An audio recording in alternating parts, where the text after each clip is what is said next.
Today we are joined by a fellow Dane, and we haven't had a lot of Danes in Scandinavia. So I'm always excited when that happens because it's always good to reconnect back to the roots and always exciting to see there's some maverick stuff going on back in my own home country, Denmark.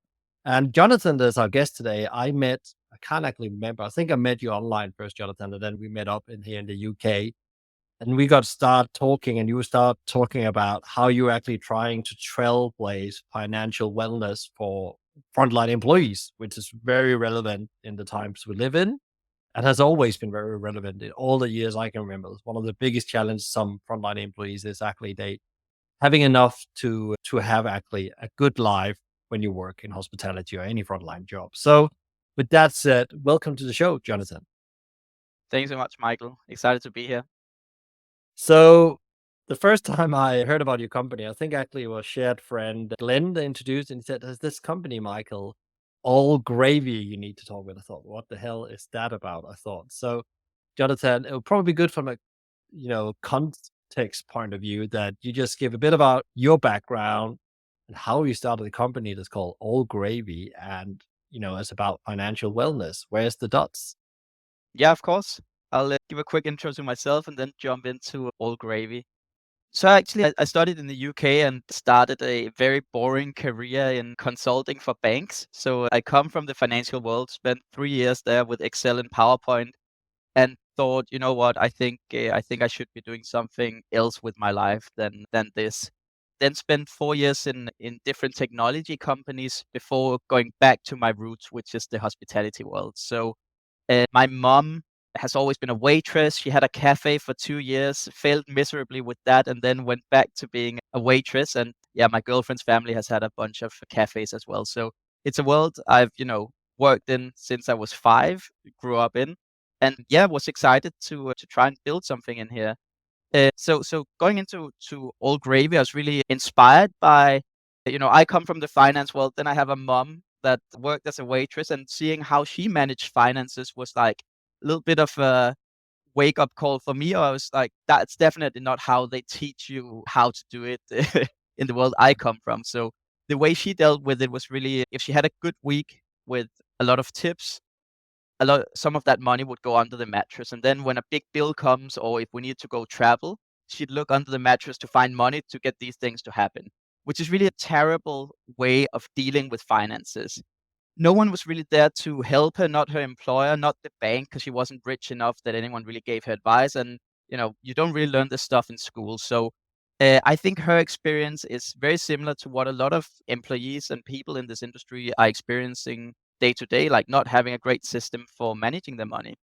And I thought that's quite an interesting thing to jump into and try and help. And what I did was go out and interview a lot of waiters, bartenders, people in the industry, trying to understand like what frustrates them about money, what are the challenges that they have, but also what motivates them about work, like why is it fun to be in this industry. And really got to see that the biggest issue a lot of people have is they don't know how much money they're earning. They don't know what their bills are. So it's very hard to make ends meet. And even though they have the ability to take an extra shift, they don't do it because they don't know that they need to take that, or they don't know how much they'll have. And creating any systems for saving is super hard. So after speaking to people and realizing, okay, there's a real problem here, connecting that to the bigger industry problems that I was seeing, that it's actually really hard to attract employees and employers want to do what they can to become more attractive. I thought, okay, that's a pretty interesting place to create a product or a company really that helps. Yeah, and I guess that's kind of jumping from myself into how did I end up starting All Gravy. Yeah, and it's the driver behind the platform. You will probably talk about in a moment when we dive into that. But I was really interesting. How did he came up with that name? Because I think I never asked you that. Like, why Yeah, all gravy? Like because yeah. So good question, and people are pretty confused when I say we have a financial company called All Gravy. We've always thought of ourselves as being a company for the hospitality industry, not a financial company. And I think a lot of the things that we see in the industry from financial companies and the way that they make money is really like different to what we want to do. So we want to be as helpful as possible, banks and financial companies want to be as precise as possible and not make any mistakes that they can be like, that people can come after them for. Where we're a bit more like, let's be helpful to people. And again, that also goes a little bit back to the business model, which I'll get back to, which is we never charge any employees for what we're doing. We're just being helpful to them. But behind the name All Gravy is all gravy means it's all good, right? So what we're trying to do is ease people's minds around money. So that's why it's all gravy. It obviously Mm. has a pretty clear connection to the industry that we work in, and it sets us apart from any other financial company out there. That's really interesting because then that comes to what I was thinking when I was talking about that. So, like, for the listeners out there, what is like the friction you have been solving over the last 3 years, and where is it that really you're doing some transformation in people's life besides getting them education about how to, how actually to use money better and the psychology around money? Yeah. So the things that I'm going to start just from a slightly different point and then go into answering your question. So Yeah. the problem or the friction that employees in this industry tend to have is that they have variable income. It's extremely hard to know exactly what they're going to get paid in any given month.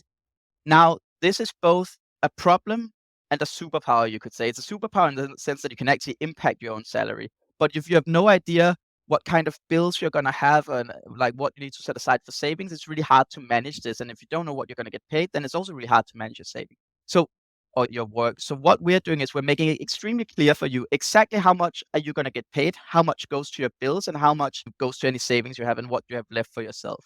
On top of this, what we also do is allow you to access your money whenever you need it. So rather than you having to work a given day, wait 4 weeks, and then get paid for that day, as soon as you've done the work, you actually can get paid. And Mm. I think what we've done is transform this from a salary system that's very easy for the accountant to deal with to a salary system that's built for the employee. So we basically thought if we take money and salary and say, if this was built for the employee, how would we do it? Well, obviously, the employee should know how much have I earned. Like that's the first thing that people don't know. Then they should know how does that connect to their personal life, and then it should be up to them when they want to take it out or when they need it, not when it fits with whatever schedule the accountant has. And I think that's the key transformation that we've done, really taking salary from being employer driven to being employee centric.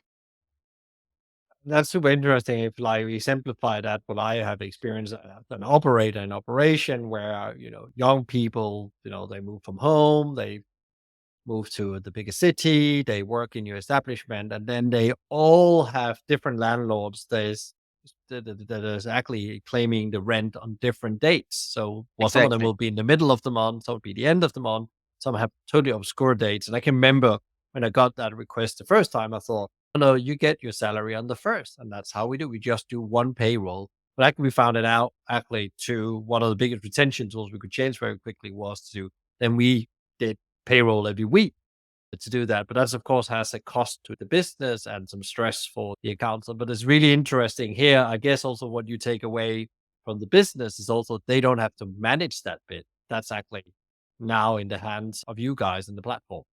Exactly. So if we think about like we are kind of put in place to create a win-win situation. So the employees, we want to reduce financial stress. We want to give them empowerment over their own money, right? I was just looking up the stats again in the UK. It's 70% of people report being worried about money. 30% Mm. of people report that their productivity at work is impacted by stressing about this cost of living crisis. And 32% of the UK population lays awake at night once a week thinking about money. So it's a Mm. huge burden to have as an employee, and it also impacts your performance. Let's think about, running a normal service well is super hard.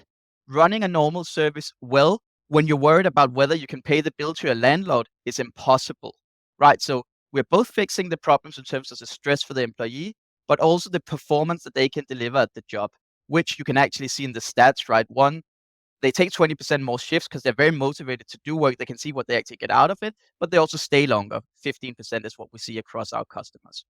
On the other hand, for the employer, what's easier for them is one, they don't need to do weekly salaries. They can just do it monthly, and then the employees can decide how they want to get paid. Two, the Friday night shifts that are always quite hard. Someone's ill, you have to call 10 different people. gets a lot easier when people can come in that Friday night and get paid on the same evening or the morning after and go for brunch or whatever. It's really creating this direct link between I do some work and I get rewarded, and that's really what Mm. we're trying to do. And that's like really interesting again, because taking those extra hours are maybe for indulgence, but also I think I really like when you talked about that thing actually, learning young people about money, because I didn't. I was quite lucky. My mom and dad ran a business, so P&L became part of my. I learned about that. So when I became a manager, I understood that I've always put a little bit aside, no matter what. Exactly, always helps. No matter Mm, what. So you have that, and lots of young people don't learn that before very late in their life. And actually, the whole psychology of money, that money makes money in principle, exactly. and so you can actually start saving up to that deposit for, your house or whatever it is in the future, the car you need to bring you to work, whatever it is. So actually, but lots of people, as you say, lives in that distressed world of never having enough and actually be depending on the next paycheck. And actually, there's a journey where you need to learn that whole psychology of money, as I call it. I think that's really interesting. But what has the journey for you guys been? So, what has happened? Because you launched very successful in Scandinavia, you just entered the UK. Can you talk a bit about some of the work you've done with companies and what happens when they sign up to the platform? You just mentioned some of the retention numbers there, but like Of you course. also evolved the product because you found out there were other needs within the companies. Exactly. So we started working with this product we call financial wellness, and what we saw was really having the pioneers in Scandinavia jumped on this, right? The 7-Eleven, Let Sushi, the big kind of Danish players jumped in. The companies that want to do something for their employees, they were very keen to do this early on. Some of the impact we saw of that was, for example, at Let's Sushi, the reserves took 50% more shifts just from the financial wellness thing. So you actually really get these employees engaged. But as we got further into the industry, I think we saw a bigger trend happening, and there's really much more that we could do, right? Because the big thing that we've seen happening is naturally the whole labor shortage, right? Like Yeah. restaurateurs are fighting for labor right now. And what they're trying to do is provide a better employee experience end to end. The issue is that in their attempt to do this, they buy a bunch of different apps that solves all kinds of small problems. And suddenly, as you start as an employee, you have to download 6 apps to create or to brew a cup of coffee, right? And that Mm. creates a terrible employee experience, and it creates a lot of cost on the side of the restaurants.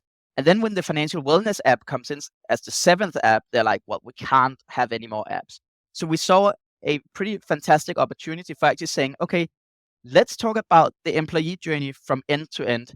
What happens on the first day that the employee comes into the restaurant? Actually, before the first day, how do you prepare them to have a great first day? What do you then do in the onboarding phase from the first day to say the 60th day?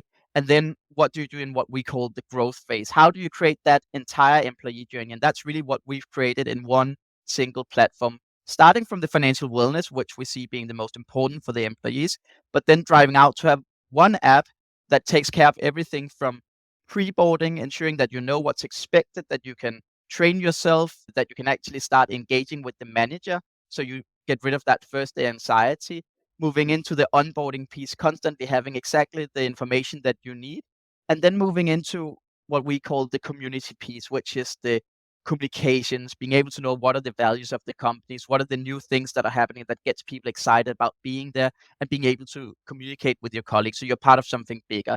So really taking that thing end to end from getting paid the first day, training, community, and then having this data element underneath so that the management team always knows what's going on in the business. Are people happy in this location, in that location? Are the initiatives we're doing to make life better for our employees, are they actually working? So that's really where we've gone with the platform to create a single interface that employees go to connect with their work.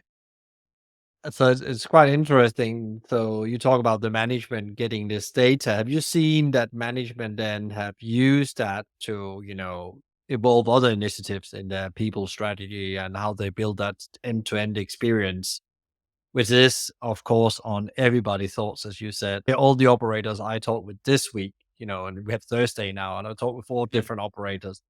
And the top thing in that conversation was churn and how do I retain my people and how do I actually create those touch points so they actually feel it's a bit different here. exactly, exactly. So I think there's a few things to pick up on. Here's data point, and there's how do you actually use that data. I think an Mm, interesting anecdote I have from one of the operators in Scandinavia is an HR director who said, and this is common for all HR directors in this industry, right? Is that they spend all of their time firefighting and very little time being strategic because there's a lack of employees, right? And if there's 20 employees lacking in one location, like your HR director sure as hell is going to be spending their time recruiting for that location.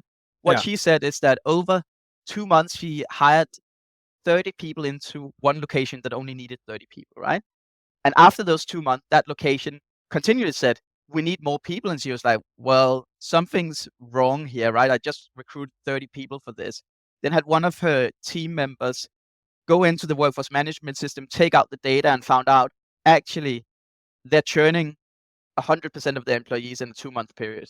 So it doesn't matter how many people you're recruiting into that, there's something else that needs to be fixed, right? So with the data, she was actually able to go in and change the management of that location and fix that. So I think one thing data is super useful for, like the hardcore churn data, is pinpointing where is it going wrong. Is it in the onboarding phase? Is it a specific location where it's going wrong? Is it a role? Is it front of house? Is it the shifts? Where is it actually going wrong? So you can spend your time in the right place. But the more important thing, I think, for most of our customers is what we call the leading indicator. So the satisfaction score. You can see that dropping before you get the churn. So you can actually start doing something about it before you start losing your employees. So I think that's a pretty key point, is like what you use the data for, right? Just having the data is not that useful, but you can use it to focus your energy to become strategic rather than just firefighting. And I think that's where it starts becoming really interesting. that's super interesting, Jonathan, because I can remember when I was in HR, we talked a lot about that. How do we actually, use data actively to go and pinpoint? And at that point, we didn't have platform those in real time. It was like Excel data was almost, outdated before you got to the problem Exactly. because, 3, 6 months is a long time. But again, I think it's really interesting to see how our age also is changing now, and the role is changing from a people strategy. So, because people strategy now is as important as your sales strategy. And in sales, you always talked about before when I was in big companies, sales is not working in that store or on that specific region. And then you talk about we have a sales problem. And then sometimes actually when you start looking at data, no, we don't have a sales. We have it's the wrong product we're trying to push through there. It's the wrong menu, or it's actually our distribution that's not working. And that's actually what's, again, because you had so many data points on sales, Yeah. you're Yeah. now starting to get the same amount of data points on employees in real time. So Yeah. actually, you can actually almost in real time solve some people problem. Of course, they are more complex than Yeah. products and distribution because it's humans. Exactly. Yeah, and I think that goes a little bit back to the question you had, right? Like, how do you use this data to actually fix that employee journey to figure out, like, how can we make our place a little bit better than the others in that specific area? I think it's not super simple to do that. You can use the data to pinpoint where do we have the pain, and naturally, then there's some best practice, and that's also what we provide at All Gravy, right? We provide a tool to create a great pre-boarding, onboarding, and growth experience, but we also tell you the best that we see out there, best practice is that you do this in the pre-boarding phase, this in the onboarding phase, and then this in the growth phase. Really interesting. It leads me back. I actually want to I'll take us a little bit back to, you said that you are leading with financial wellness. So why has that become so important for business? It's maybe obvious, like if you think you're a good human, you would do that and help other people learning about, if you know something you should learn. But why suddenly is that, cost of living crisis probably pushing, but why is that so much on the agenda in companies? Well, what is that you're learning as you talk with the employers about how they want to help their people? Yeah, I think there's a few things around financial wellness, right? One thing is the cost of living crisis, as you mentioned yourself, is really pushing this industry a lot, right? Because margins are already super tight, and when you then start competing with others for the same employees and everyone's just pushing salary up by £1 an hour, then the other ones go £2 an hour, then you go £3 an hour. Suddenly there's no margin to give anymore, right? So doing anything that can help these employees relieve the stress of the cost of living crisis, that's not just like, obviously salaries need to be at a level where you can actually live, but a lot of it relates to what we're talking about earlier, and that they don't have the financial education. So a lot of the problems that exist are not just because of a low salary, they're also because of a lack of understanding about finances, right? And then just going back to the stats that I was talking about before, I think the financial wellness, or flip side, the financial stress, fixing that is the fundamental part of work. Like if I'm stressed about my finances, then it doesn't matter how good my pre-boarding, my onboarding, and my career Mm. journey is. If I'm stressed about my finances, that's what I'm going to be focused on. It's impossible to be a good manager if you're thinking about, can I pay the next bill? It's impossible, yeah, as I said before, to deliver a good service if I'm worried about, can I pay the next bill?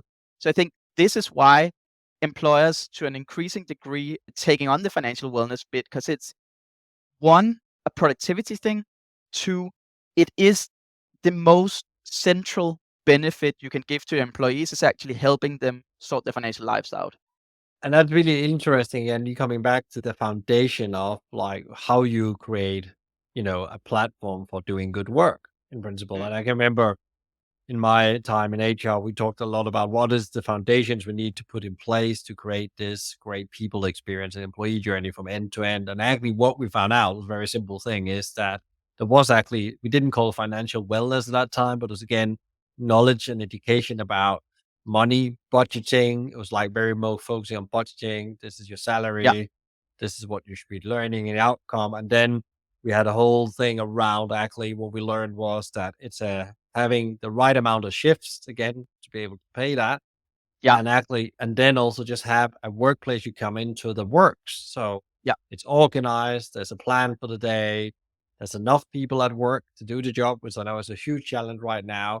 And actually you got paid on time. If you got yeah, these basics, then you could actually start building on that. Then you can start talking about how we recruit, how we onboard, how we do performance management, how we do training, all those things. But if you're not on top of that, then start there. That's the 20% is to get 80% in the people experience. The rest of it's maybe I would it's tough to say hygiene factors, but they almost are. You have to be good at them. But if you're not mastering the other bit, it will yeah. collapse for you.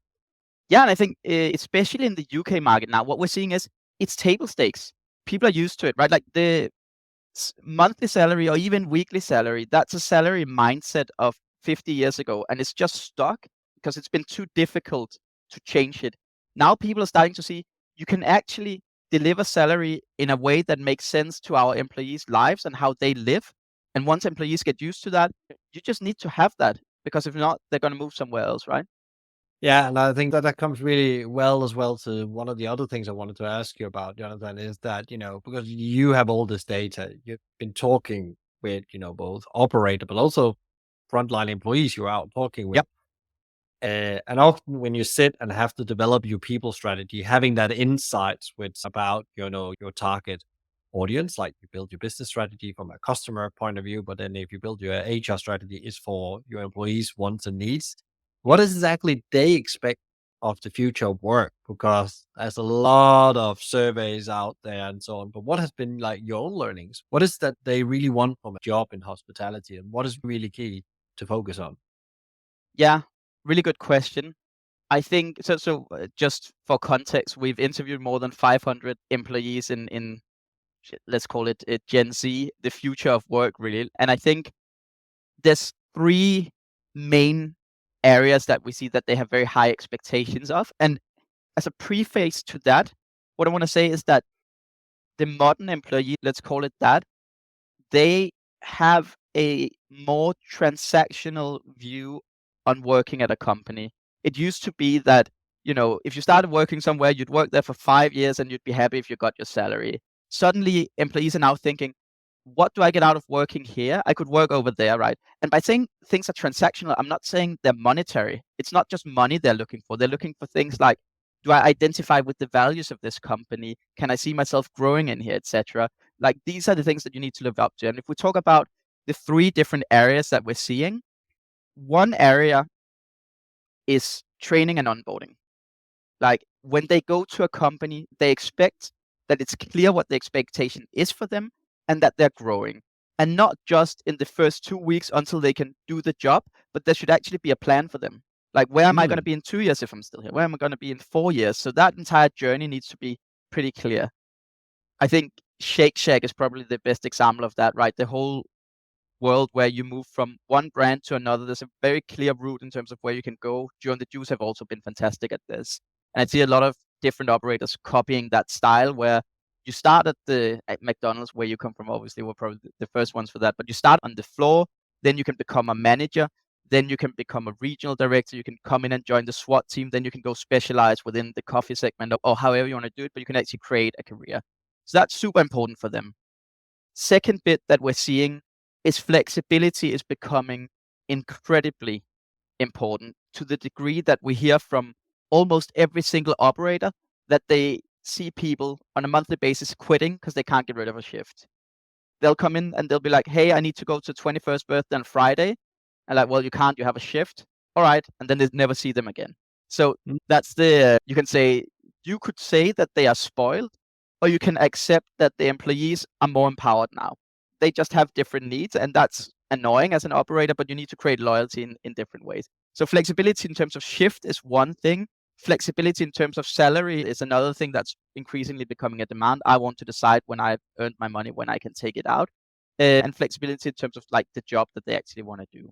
So that's a second piece that we see being super important. And then I think actually what's becoming most important is what we call community or identity, which is Mm. I come into work for something different than just money.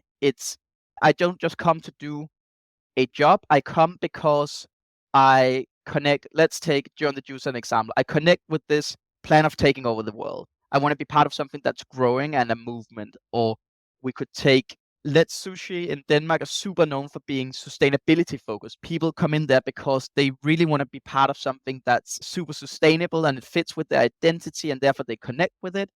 Or it could be somewhere where they're known for having a great community, right? So that would be, we have a social wall where we put up, "Hey, I did this fantastic coffee," and they're competing and doing like the coolest coffees. They go to competitions together. There's a lot of social things happening around there. So rather than just being, "I get to work and I do these cups of coffee because I get 10 quid an hour and then I go home and then I have my money," it's like, I go to work because it's a nice community to be part of. I love being a juicer at Joe and the Juice, or doing salad bowls at Dolly, which is another Danish example that are incredible at doing the social piece. So if I can get something else out of it, that's not just I'm doing this to get some money, but I'm actually identifying either with the community, with the values, or the growth journey that we're on. Yeah, and that's super interesting because actually companies that have been really good at building these end-to-end employee experience, if they were very like business book about it, that you start with with how you recruit, or they are maybe a bit by accident because it just is in their DNA. Is actually they always have this to see that the workplace more, and it becomes automatic like a community. And I had a lot of guests on, and actually, what it starts with often, what I've learned when I looked into this is, and what I've experienced myself and I success with, is that when you're very clear on your beliefs and your values, and you can communicate them and actually integrate them into some physically activities, if that's like, if you are really into coffee, then Mm, mastery of the coffee art. And it's mm, really hard to get in the 10 top percent in the company. But once you get into that, then you are like, that's a journey people want to go on. yeah, Or it's something about excellence in service, and then you have like the service awards and so on. But actually it's done in a way where actually it is totally natural and in connection with the values, not done like a yeah, gimmick because, oh, this is a smart gimmick to retain people. It's just totally natural in them. But yeah, the reason why they're very clear about what they need to do is, again, they absolutely clarify the beliefs, values, and soon, here in August, here we also have an episode going out with Ari from Singermans, and he talks about this belief work they done, and he wrote a whole book about it. It took him 3 years to write that book, but that actually helped him cement about how they thought about beliefs. Because believe that what you believe is what you put in action. You can mm, still put things in action you don't believe, but it's never really going to create that community yeah, feel. And I think there's a lot around that piece, accepting that you actually need to do the cultural work before you can do the initiative to create community. And I think we're all exactly. hungering to belonging as well in these, we're all feeling this Yeah, time, pandemic, cost of living crisis, it's difficult for everyone. I don't meet anyone at any layer of society or any CEO or frontline employee that's not struggling with things. So we need to belong somewhere. Yeah, and we're demanding more than just a salary. I think that's the same for my company, right? I can attract the best employees because we're doing something with a social impact. And people want that and this is, and if I want the best people, they can choose 10 different places to work, right? Similar to once you come to a manager level in the restaurant world, everyone wants you, right? Like losing a manager is super expensive. So you can pick now that creates an incentive for the restaurants to start really investing in employees and in that employee journey and finding a way to communicate what are we about? Which I think is really Mm, what you're talking about. What are yeah, the values here, right? So the example I have is I like to use gas stations as an example because yeah. it's very hard to imagine. I'm being a bit harsh here, but that's a great job that people really want to go into to pour, coffee at a gas station. But, if that gas station said, the value that we have is excellent customer service from the moment a customer goes through that door, it needs to be a luxury experience. They need to leave with a smile on their face. Then suddenly the employees, they don't just work at a gas station doing these cups of coffee to get that £10 an hour. What they are doing is every day coming in and trying to think, how can we make this experience better? They start communicating about, oh, we did this that made it feel like a first class experience. And suddenly you're part of something again, right? So finding this thing, what are we about? And communicating that both in pre-boarding, onboarding, and continually to employees is super important in this day and age. And that leads me to the next thing. Yeah, I think you're maybe already have answered some of this, Jonathan. But actually, what is like if you as you're a supplier to the industry, no matter where we are, is going through a really, I wouldn't call it tough time. I think we're in a transformation about how we do hospitality and how hospitality businesses are going to look for the future. But it's like if there's like one problem you just could, take away from the industry that would actually make it easier for everyone, like the big domino that makes everything change in the positive direction. What would that be from the conversations you've had? What is like your view on that? But I think the biggest problem I'm still seeing in the industry, and I think, as you said, we're seeing a transformation from that where we're going to see winners and we're going to see losers. I was talking to a large pizza chain, and when I was speaking about what we delivered, they say, "Oh, but these are just our part-time workers. They leave every 3 months anyway. It doesn't really matter. They're just going to continually come." Right? That's the old school mindset of let's penny pinch everywhere because that's how I make money in this industry. I keep my cost base low and therefore I can make a little bit of margin on top of that, right? But if you don't start investing strategically in employees, you're not going to have employees, right? So if there's one thing I could take away from this industry, one issue, it's that short term, super tactical view and helping people, look a little bit more long term, what actually needs to happen for us to continue being winners. Because that money is going to come back, right? If you lower your turnover from 130% to 90%, or even from 90% to 70%, you're going to see that in your revenue. You're going to see that in your bottom line. And it's going to happen within a year. But it's super hard when you're stressed every single month about not going into the red. So that's the biggest issue I'm seeing in the industry. But honestly, also what I'm excited to see is that this transformation is happening. There's just still a lot of traditional views out there, I'd say. Yeah, I think it's really interesting because I talk with operators that really are, you would call them maverick operators, and they telling me, they will have times where they also have churn that they would never ever believe they would have. And they said if we hadn't put, some of these things in our employee experience 10 years ago, we'd probably be in a much worse place now.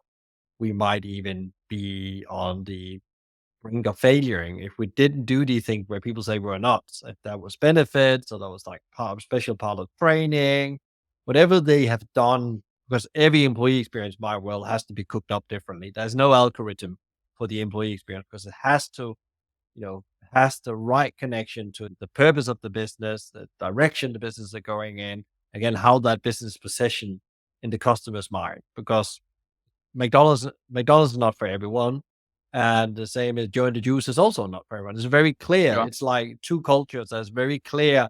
Either they attract you or they, reject you.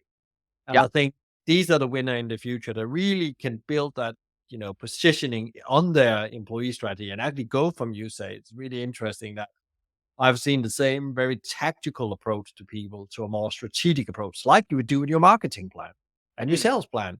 I rarely see a very professional hospitality business that was not very strategic about the next 3 years and how they were actually positioning themselves Yeah, according to their customers.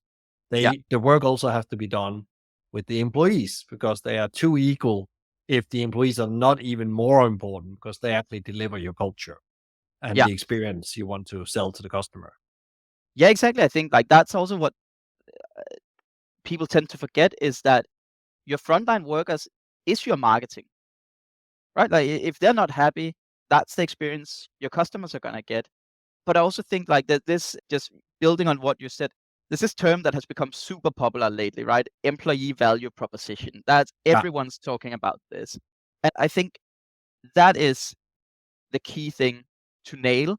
I think one of the issues I'm seeing is that a lot of companies think they have an employee value proposition, but what they have is, you can get a soft drink when you come to work and you don't have to wear a uniform and we have fun together. Like that's not an employee value proposition, right? Like it requires something, as you said, that's a bit more distinct. Like Joe and the Juice, super distinct. McDonald's, super distinct, right? Like Joe and the Juice is always like this coolness factor. You're part of a movement. You're part of something that's growing globally. McDonald's, great for your CV. You get some real skills. You move on. All of this stuff, even though it's not like in theory necessarily prestigious to be flipping burgers, right? But the whole machine that lives behind it, that's great, right? Those are two extremely distinct value propositions. And I think what you see at a small level when you only have one cafe or restaurant, like it's easy to have like a nice, cozy atmosphere and then employee value proposition. But then when you grow to 3 to 5, scaling that proposition, scaling that culture, that becomes really hard. And I think that's where technology also needs to come in. yeah, because again, it comes down to again, what kind of vision do you have? And when people talk vision, often I have done a lot of work with CEOs, founders in hospitality. It becomes about how much money you make and how big you are, but actually, what kind of organization do you actually need to build to get there? I often ask them, and you can see what do you mean with that? What kind of values are you living? What's happening in the organization? What is people are saying about working there? Yeah, What kind of events has been going on? What kind of initiatives have you done? And yeah, so on and so on. It's really interesting. There's something called Patty and Scott Coffee, and Jonathan, the CEO, also been on the show. And now I can see he had this vision he talked about as he was into during the pandemic about how can he actually make entrepreneurs out of his people. And Singelmans, I talked about earlier, they also have this kind. They actually build business people. yeah, And they actually now, I think there's one of them that's gone and opened their own coffee shop. I think in the line with the brand name, and then somebody else has gone and done another business. And I and see he's been very and the traction he's got on LinkedIn on that, and I'm sure locally in that area of Paddy and Scott is in the East England, I'm sure there's people that have joined them because maybe actually because lots of young people actually want to be entrepreneurs, and yeah, if you can actually get that training and that mindset working for somebody else is the best training you can get. Like, as you said, McDonald's was the best training for me to learn something about management and finances because yeah, it's a yeah. machine. It's an operational machine. There's no other to perfection like that in the industry. So I totally agree with you. There's a whole way of actually envisioning what kind of workplace you want to be. Yeah. And then you mentioned technology. What is technology's role then in doing this? Because I believe that technology is here to play an important role. It's not the all role, but it's definitely an important role to do the heavy lifting, especially the management side. Exactly, and I think you absolutely nail it when you start talking about management teams. So that kind of talks a little bit about bigger organizations, right? Because I think if you're just having one place, you're fine, right? Shoulder to shoulder is fine. People come in, they shadow, it's no problem. You don't need processes. You don't need to be super smart about all of these things. You just need to have like a good feeling. But as you start growing, those values, that culture that you're building early on, suddenly you have, say, 3 locations, you have 3 different managers. They do things slightly differently. They teach the next 3 managers that come in. Suddenly you have 9 different small cultures happening, and you as a management team, you lose touch of what's happening in each different place. You don't even necessarily know the managers are keeping people happy, right? And I think as you scale, this is really where technology comes in, because what technology does is it provides consistency of culture, consistency of communication, right? If we are about this, how does that person number 100, number 1000, number 10,000, how do they know that? Well, they need to get that communicated in some way. I think technology is super important in terms of scaling culture in that way. At the same time, let's talk about pre-boarding and onboarding, training, right?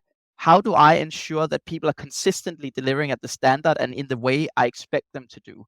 Well, the only way to really know that, I think, is if they get the same training. Naturally, there's always going to be some human touch, but managers are at different levels in terms of how well they train. And if it's always just shoulder to shoulder, you're never going to be better than that next person. But if you can put in place a consistent training and review system, then suddenly you've also scaled that bit, right? So I think that's really where technology comes in. And on top of this, it's freeing people's minds from trivial tasks, right? So the example would be a manager. You really want them to be a mentor in a given location, but if they have to go and remember, oh, this person, it's their third shift. What do they need to learn? Oh, I have this piece of paper over here. Like, take all of that trivial mind space away from them and say, okay, we have some technology that solves this. All you need to do is be a great mentor to this person. Then you can really start scaling your culture. And I think that's the key thing: operational efficiency, taking trivial bits out, and then scaling culture. That's how I see technology working. Yeah, and I think, hospitality is a human experience, and there's been lots of conversation online about AI, and let's not go down that rabbit hole.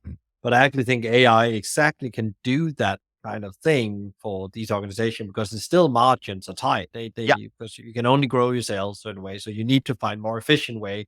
And Mm. actually, one of the things I've been studying myself a lot is that how can I avoid to remember have to spend time on remembering trivial stuff, as you said, like Mm. where do I find that password? Where do I do da? So my whole life as a leader is I have my technology is my app is Notion, and Yeah. everything goes in there. Articles I need to read, things I need to ask people on the podcast, things I Yeah. need to do in meetings. My weekly focus is there. I can move it around, and I'm Yeah. always up to date on that. And that means I don't have to think about it. Don't have to Yeah. write it down somewhere. I can always go and find my thing there. And I think that's how you should actually see is like a super brain. It's the management super brain to help them actually spend time on what matter, create the human Exactly. experience, both for the Yeah. customer and the Yeah. employees. Yeah. Yeah. You should be spending your time on the value add bits, and then the trivial part should be taken away from technology. One of our customers, CIC Hospitality, is a hotel operator.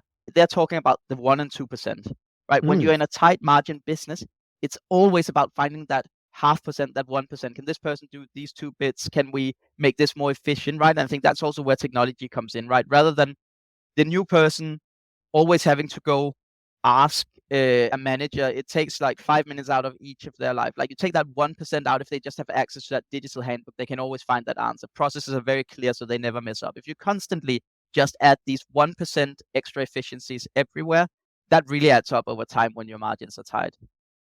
super, super, super interesting. Yeah, because I always talk about, if you can improve 1% every day, you'll be an amazing place. Atomic Habits talks about then you're 30 times better than in the end of the year. And I think Yeah. when I learned that at one point in my management career, I also started to create totally different results because you Yeah. become much more patient with the process, Yeah. which is this leading a business and building. And actually, I want to take us a bit towards that here in the last bit of the conversation about because you also been building a business Yeah. and you're 3 years in, you're in this incredible entrepreneurial journey, which is a tough journey. People as listening in knows that. I know that. What and you started at a very, interesting time, I would say. In all Mm. my years in business, this has probably been the most insane, but also the most development for myself and others. And I wanted to hear what has like been your top learning in those years. Like, what is the thing you take with you? You really have reflected on that really has grown myself and the way I think about business and my leadership. And Yeah. I mean, I think for me, the biggest thing I've learned in terms of building a business is that you really need to be careful about your energy and how that impacts people, right? Like, because at least and I think most entrepreneurs, they have a tendency to squeeze themselves, right? Like, I'll Mm, fix this, I'll fix that, I'll fix this. And yeah, I'm no pro at managing my energy yet, and I'm not sure if I'll ever be an expert in it, but I can just see if I'm squeezing myself too hard, then when I come into work, I come in with the wrong energy. I'm annoyed with things. I'm short with people. And that has a very negative impact on their day, right? They did a piece of work and I'm maybe short because I'm annoyed about something else I'm trying to figure out. Um, and suddenly they have low productivity that day because I'm being like short with them. So I think this managing your energy means being effective rather than just efficient, if that makes Mm. sense, right? If I take 1 hour in the morning at home because I'm having a terrible day, and then I come in at 10 rather than 9, but I actually come in with good energy, has a fantastic impact in terms of where we actually end up going with the company, rather than me being like, oh, I need to work from 8 a.m. till 9 p.m. and then that's how you're an entrepreneur. I think that's been the biggest learning for me.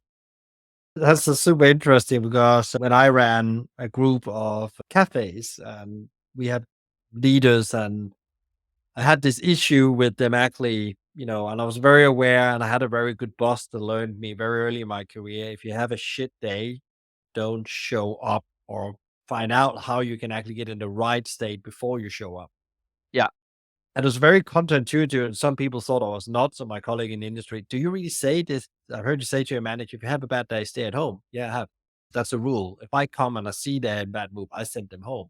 But actually, yeah, what happens is that maybe some days it will take a day off, and then actually it becomes an hour, it becomes half an hour, it becomes 20 minutes they away to do something else. They just say, I just need to, if you come and visit them, can you just be here? I just need to go away for 20 minutes to think, and then I'll come back and take over. You take over. You create this culture of asking for permission to be in the right state, because that mm, really impacts the quality of the leadership, and the quality of the leadership impacts the quality of the service, and the quality of the service impact your sales, blah, blah, blah, blah, blah. yeah, And yeah, it's yeah, all, and it's just super interesting that has been your learning, because I think lots of business owner founders, and I still forget this. It's not because you become perfect at it, for sure, but like, same. but you have it like a switch. You think, oh fuck, yeah, can I just have 5 minutes and you'll go away? And I had it the other day where I was like really frustrated about something, and I took it home as well. And then we have a thing with my wife, and my wife said, "You probably need to take one of your breaks, don't you?" And then I went for a run. I came back. I was totally fine. So it's again Nice. like energy management is so important. Also to manage through these tough times, Yeah, because it is tough, and there's a lot of things you're not in control of. But one thing you is in control of is your state, without yeah. sounding too much like Tony Robbins, trying to avoid that. How do you make hard decision? Because like you in a very young age has been running a business. It's full of hard decisions. It's nothing but hard decisions in my view. Yeah, yeah. How do you make them? I mean, it's hard, obviously. It's Yeah. I think with hard decisions, you can end up overthinking stuff. You can be so worried about making the wrong decision that you want to do so much analysis, and then you want the analysis to give you the answer. So I think with hard decisions, obviously do do some analysis, like get comfortable with what the facts are. But when you have uncovered, say, 80% of the facts, or 90%, you don't need to get to that 99.9% certainty. I think a lot of it is also gut feel. Like, so I think get obviously to the facts, like at a decent level, but then also like figure out how you feel. Because my biggest worry is the cost of decision making.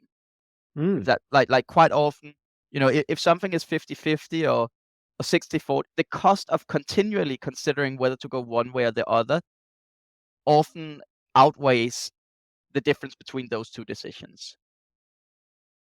Yeah, that's super interesting, because it comes back to something I took from a book I read in my years in business school, and I actually wrote. And my dissertation on a practical dissertation on changing a culture was actually this thing about face the brutal facts and good to great.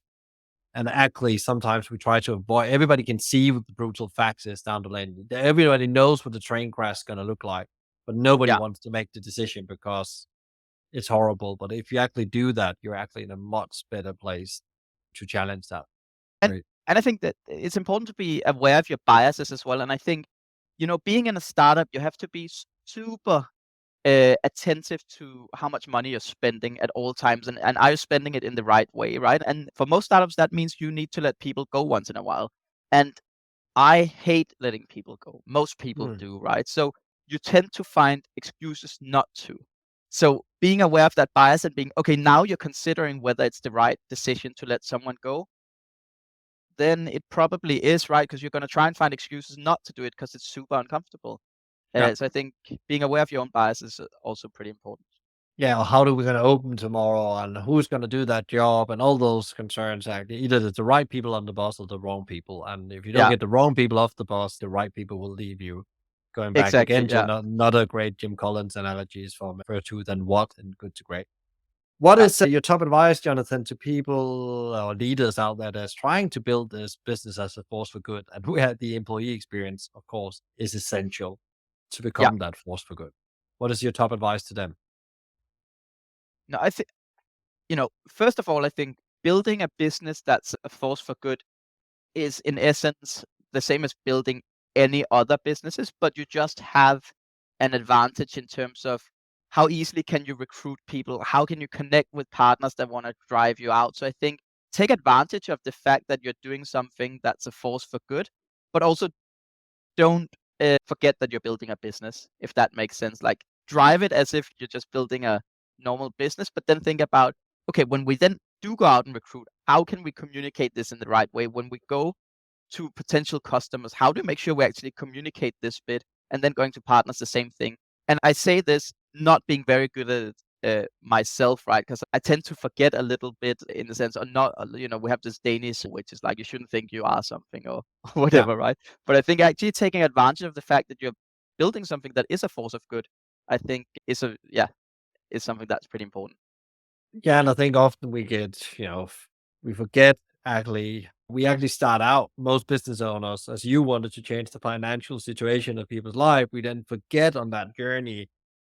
That's actually where it all started. And we forget to Mm, communicate because we know it, but we just forget to communicate same. So actually lots of business are forces for good. You don't yeah. have to be Patagonia and give the whole company to the planet. That's eventually where they got to, but in Yeah. principle, it was just because they talked about how can we be more gentle to nature all the Yeah. time, and Yeah.